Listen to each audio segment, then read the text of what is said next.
It is my pleasure to present the NPDF's 2016 Excellence in Journalism Award to Heather MacDonald.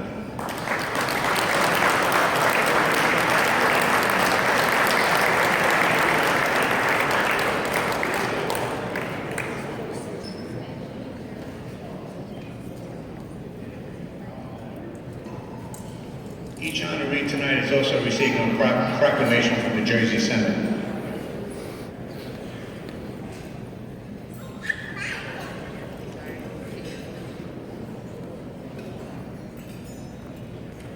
Well, thank you so much. This is an extraordinary honor.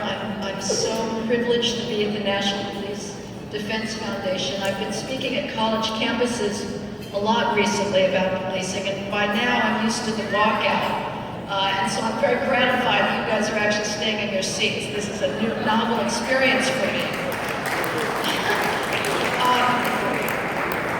For the last 2.5 years, our nation has been convulsed by a dangerous lie.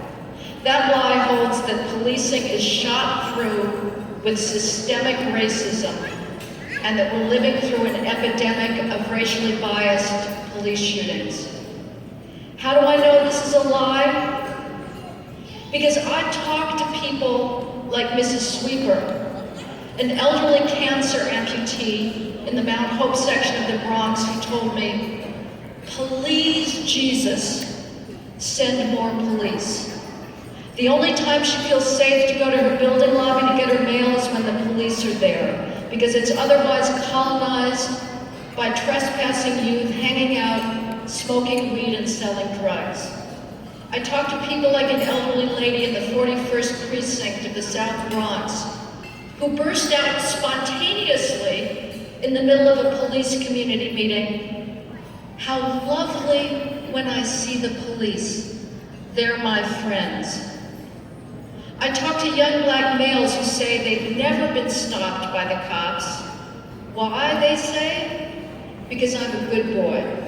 And I've also had the privilege to talk to police officers who tell me that they are working for the good people in the community who they believe in from the depth of their hearts. And how do I know that this is dangerous? Because crime is going up. Last year, an additional 900 blacks were killed in our 12% one-year homicide increase, the largest homicide increase in nearly half a century. If this narrative does not change, and fast, we're at risk of losing the triumphant 20-year crime decline that this nation has enjoyed thanks to the policing revolution that began in New York City and spread nationwide.